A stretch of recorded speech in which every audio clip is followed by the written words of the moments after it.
April 16th, 1945, a U.S. Navy destroyer. It's under attack off the coast of Okinawa. She's been hit by bombs. She's been hit by kamikaze pilots. They've crashed right into her decks. There's fires raging. Bodies, they're everywhere. The rudder is also jammed. The ship is literally going in circles while dozens of Japanese aircraft swarm around her like angry hornets. The assistant communications officer looks at his captain and asks the question everyone on the ship is thinking. Captain, do we have permission to abandon ship?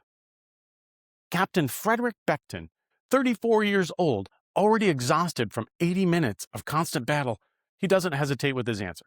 No, I'll never abandon ship as long as a single gun will fire. There's a young lookout nearby, barely old enough to vote, and he adds quietly, and if I can find a man to fire it. For the next hour, that's exactly what this ship did. This is the story of the USS Laffey, the ship that refused to die.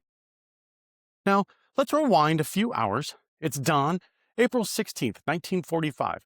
The USS Laffey, a Fletcher-class destroyer, hull number DD-724, is stationed about 30 miles north of Okinawa at something called Radar Picket Station Number 1. Well, if you don't know what a radar picket duty is, here's the short version.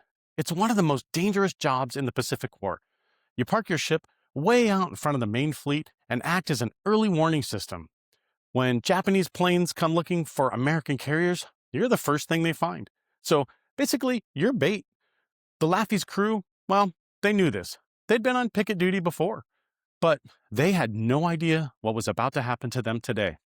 The ship had a crew of 336 men. Most of them were in their late teens or early 20s. The average age was probably 20, 21. So these were not hardened veterans. They were kids from farms and cities across America who got encouraged and signed up after Pearl Harbor. Captain Frederick Beckton, he was only 34, but he was actually already a veteran destroyer commander. His crew trusted him, and today they'd really need to. At about 8:30, radar picked up an incoming aircraft. Actually, it picked up a lot of them.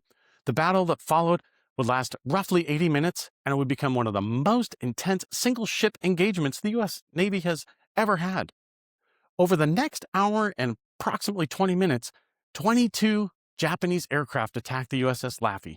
Some were conventional bombers, but most were kamikazes, pilots who intended to crash their planes directly into the ship. Let's think about that again. 22 aircraft, one destroyer. The Laffey's guns, well, they opened up. She had 5-inch main guns, 40mm anti-aircraft guns, 20mm cannons, and every weapon on the ship was firing all at once. The noise was deafening. Shell casings piled up on the deck, smoke filled the air. The first kamikaze hit the ship at 8:42 a.m., then another. Then bombs started falling, and by 8:47, just 15 minutes into the attack, the Laffey had been hit 4 times. But here's where it gets absolutely insane. One of the bombs, it damaged the ship's steering mechanism. The rudder, it was jammed at 26 degrees to port, so the USS Laffey was now stuck going in circles. So imagine this. You're on a destroyer that's spinning like a top while Japanese planes dive at you from every angle. You can't steer. You can't run away. All you can do is keep shooting and hope you don't sink. You know what? The crew, they didn't panic.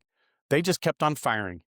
A 19-year-old gunner named Ari Fotrides stated his 40mm gun even as kamikazes crashed into the ship around him. When his gun ran out of ammunition, he helped carry wounded men below deck. Then he went right back to another station. Another crew member, and this is amazing, Seaman Robert Johnson, he was completely blown off the ship by an explosion. He swam back, climbed aboard, and returned to his battle station. This kind of scenario kept happening again and again. Young men, teenagers, mind you, refusing to give up even as their ship was literally being torn apart around them. By 9:30 a.m., the Laffey had been hit by 4 bombs and 6 kamikazes, 10 hits to the ship. Fires burned everywhere. The fantail, the back of the ship, it was actually partially blown off. Bodies were everywhere, and she was still going in circles.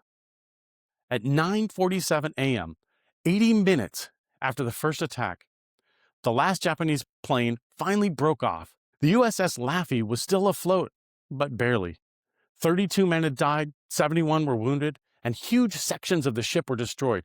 She couldn't steer, and several guns were completely knocked out. If there would have been another attack and another wave, she wouldn't have survived. But she did survive. Other ships finally came alongside to help the fires and treat the wounded. Repair crews, they got the rudder unstuck, and slowly, very slowly, the Laffey limped back towards safety. When she finally reached port, engineers assessed the damage and they just simply couldn't believe what they were seeing. By all rights, the ship should have sunk. The fact that she stayed afloat was a testament to her crew's damage control, her design, and a whole lot of luck. The Navy gave her a new name, the ship that would not die. Captain Beckton received the Navy Cross. Many of his crew received Silver Stars, Bronze Stars, and Purple Hearts. And the USS Laffey, she was repaired. She went back into service, and today she sits as a museum ship at Patriots Point in Charleston, South Carolina. You can walk on her decks. You can see where those teenagers and the gunners stood. You can see the battle damage that they actually never were able to fully repair, and all that will tell you a story way better than I could or any book could. There was 22 aircraft that attacked one destroyer for 80 straight minutes that day. She took 4 bombs and 6 kamikaze hits, 32 men died and 71 were wounded, and she refused to sink. All because a captain said, "I'll never abandon ship," and his crew, most of them barely out of high school, decided he was right. Well, that's the story of the USS Laffey, the ship that would not die. If you want more stories like this, especially naval battles, click here for the Barbary Wars